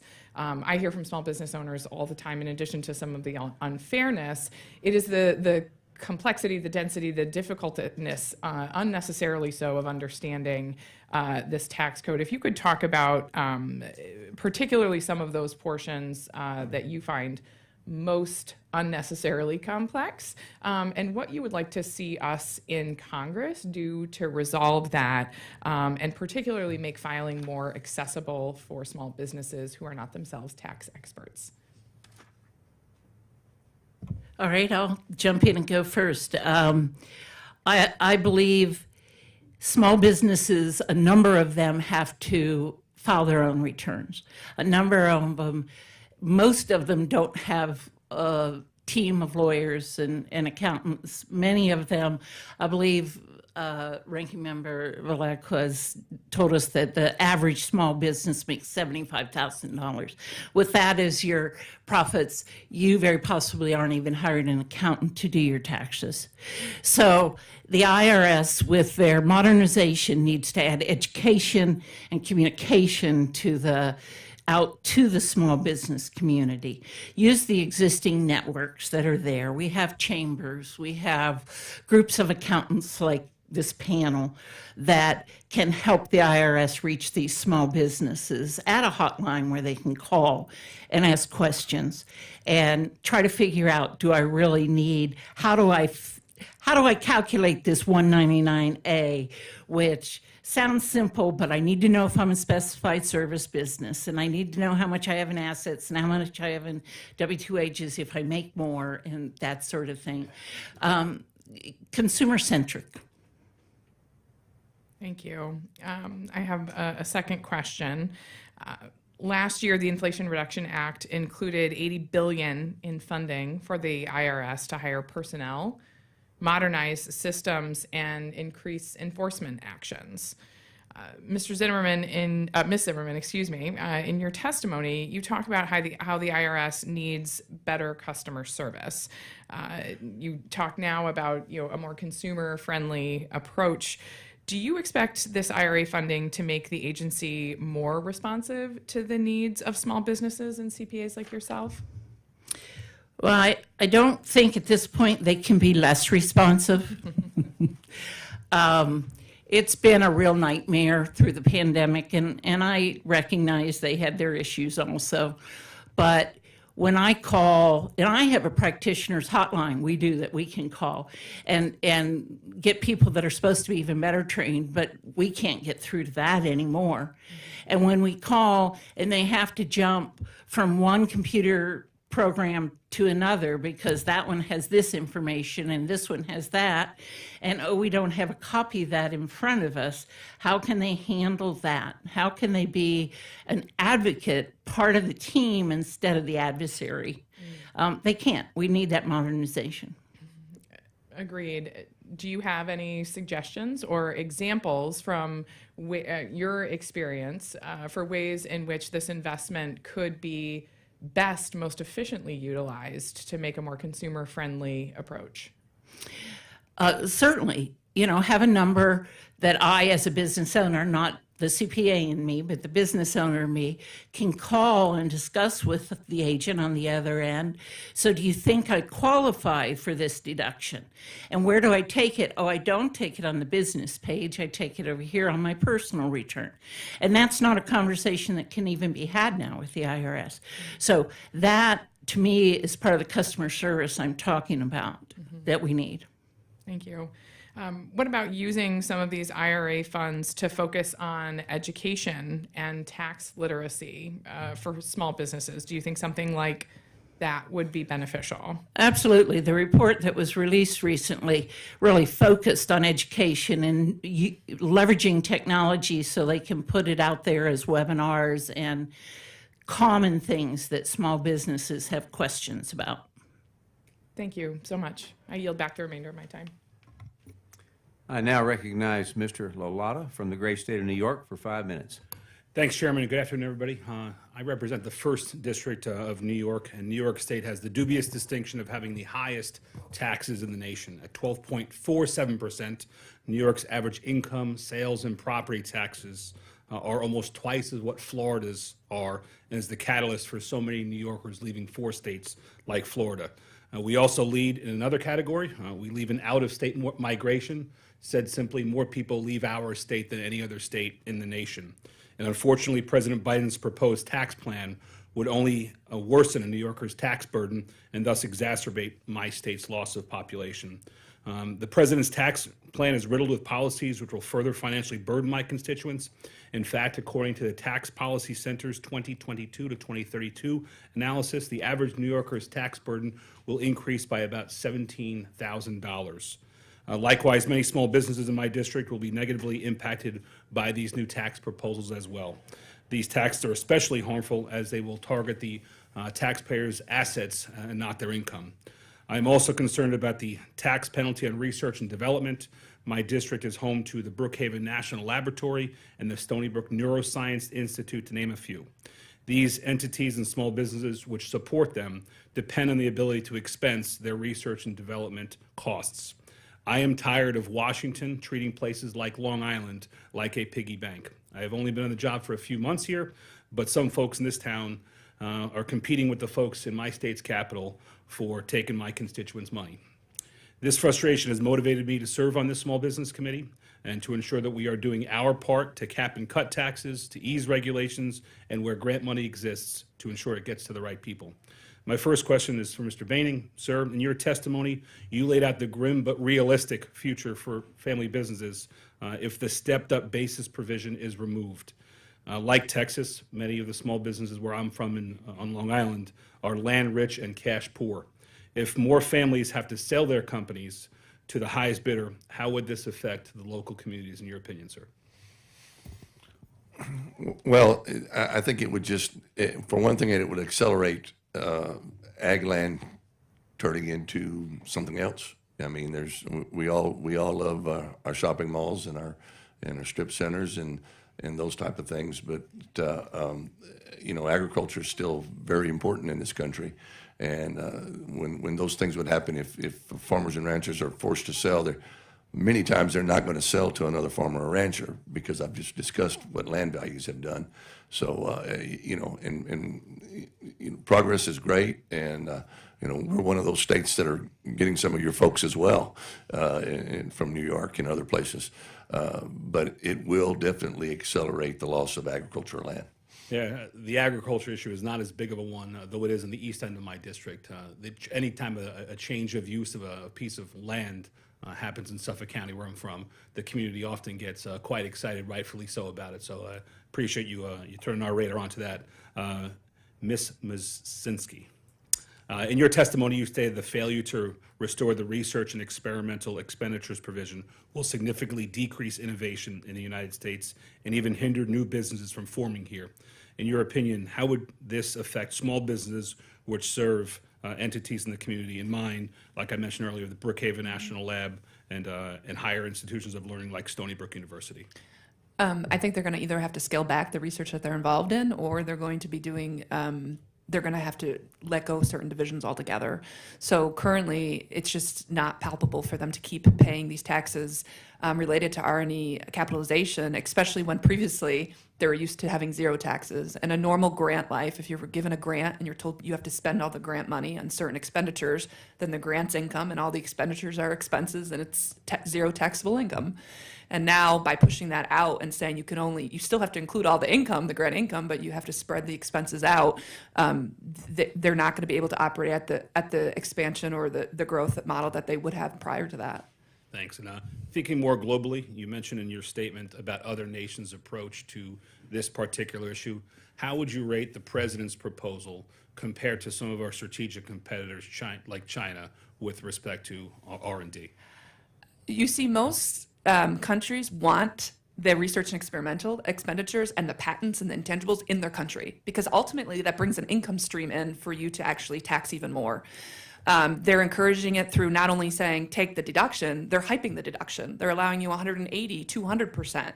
And then they go even further to develop something we don't need to get into today, but patent boxes, where all the income coming in will be subject to much smaller tax rates. They want it. They're striving for it. They're going for it. They're incentivizing for it. We're doing the exact opposite. Thank you very much. I yield, Chairman.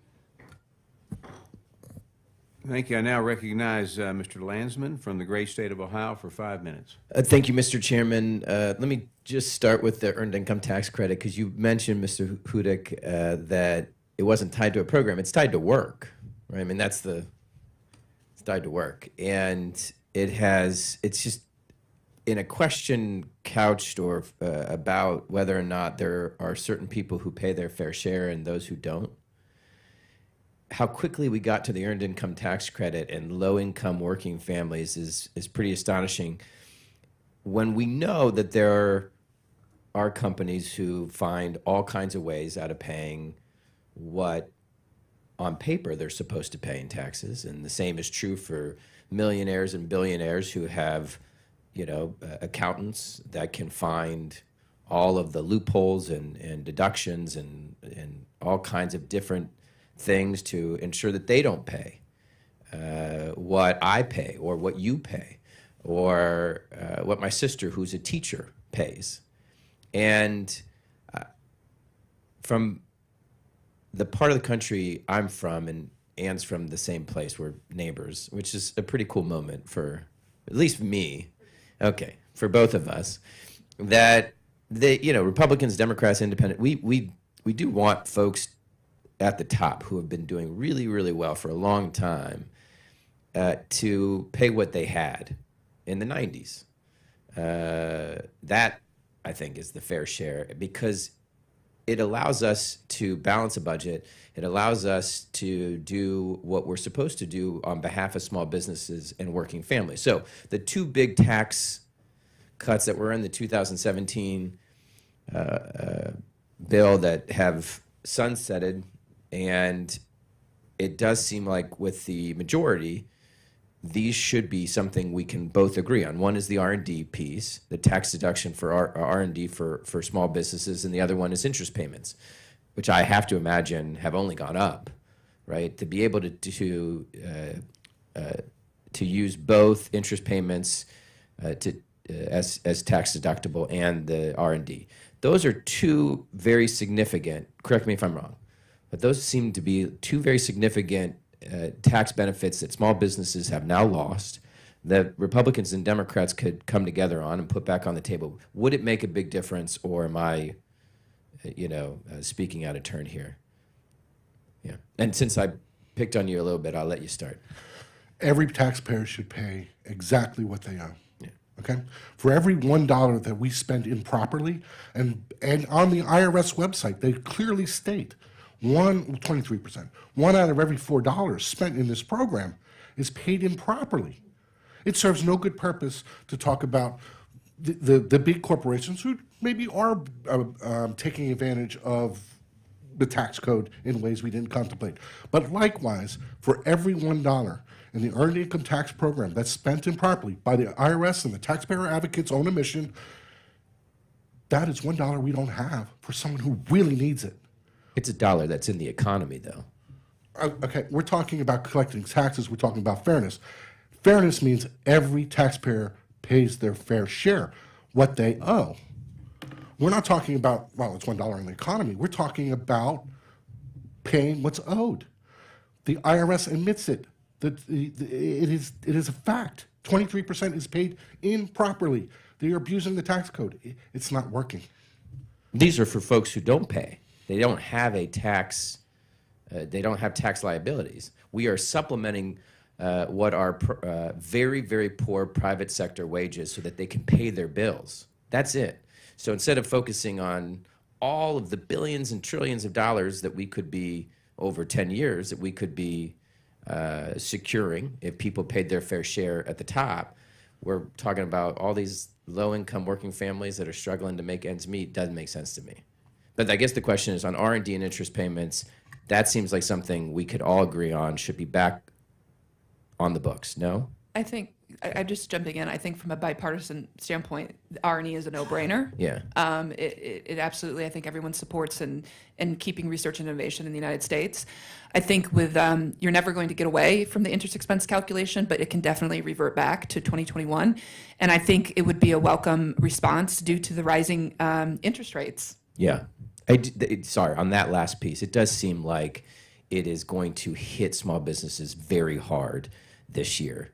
And it's something I would assume both parties would agree on, put it back in play, because it will make a big difference, and maybe make it retroactive so that people can get the relief that they missed out this year. Ann? Agree. Okay. Okay. Well, then I yield back. Thank you. Next, I want to recognize Mr. Stauber from the great state of Minnesota for 5 minutes. Thank you very much, Mr. Chair. Ms. Zimmerman, why did the ice cream shop close? What was the reason? Struggling with their finances, struggling. I think part of it was the location. I mean, there's a lot of things that cause a small business to close.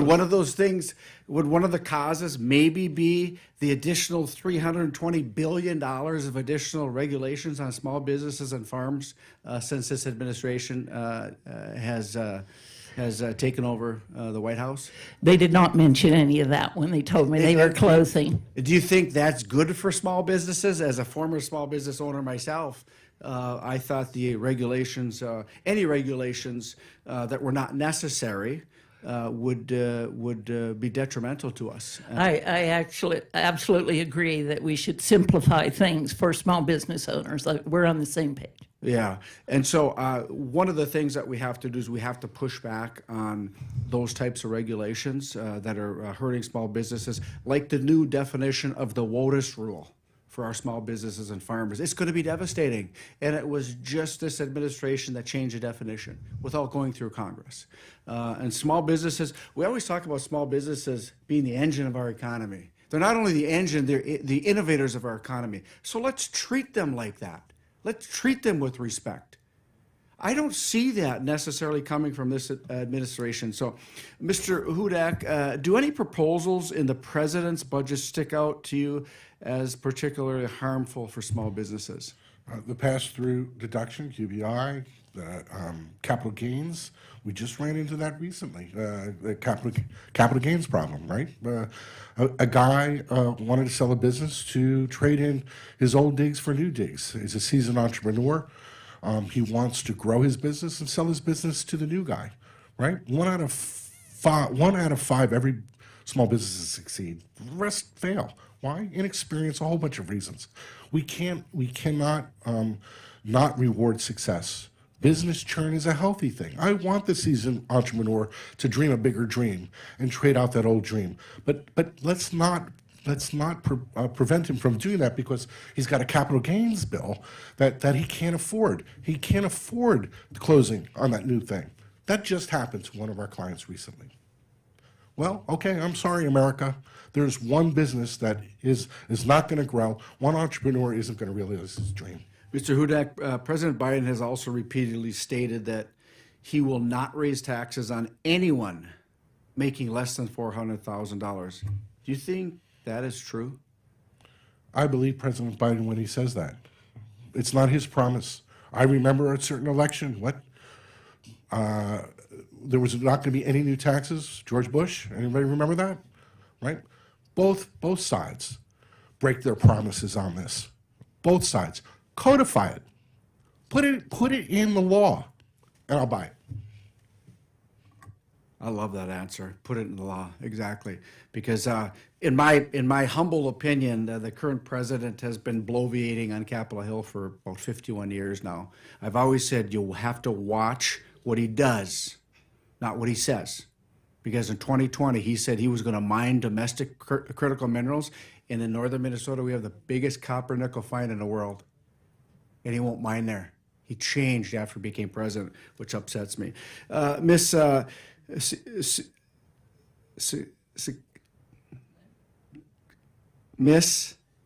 Musinski-Keck, there you go. Can you elaborate on some of these new reporting requirements that have effects on, or could have effects on our small businesses, 1099-Ks, for example? Oh, sure. The 1099-Ks are going to be an administrative burden on our small businesses. So under previous law, they used to say you could have to report a 1099 miscellaneous if you or K if you use a different type of company that helps you transact payment or acceptance. And they've lowered the threshold, or they're proposing to lower the threshold to $600. So if you pay or you receive $600 from a third party, you should have to fill out a form and send it to the person who you've paid or you've received. Is that good money for small businesses? I can't imagine the administrative costs that they're going to have to pay to comply with that rule. It's going to be very overwhelming, and it's not great for small businesses, as I was already pointed out by many. They're struggling already preparing their tax forms. Now you're adding an additional compliance layer that they've probably had very little to any actual experience with. As I said earlier, small businesses are the engine and the innovators in our economy, and we have to treat them as such. And I see the devastating effects of this administration and their rules and regulations that they're forcing upon our innovators and entrepreneurs, and I yield back. Thank you, and I'd like to say thanks to our witnesses today for their testimony, for appearing before us, and I think through a lot of testimony, there's a lot that we do agree on, and that's encouraging. So with that objection, members have 5 legislative days to submit additional materials and written requests for the witnesses to the chair, which will be forwarded to the witnesses. I ask the witnesses to please respond promptly. If there's no other further business, without objection, the committee stands adjourned. Thank you. Okay.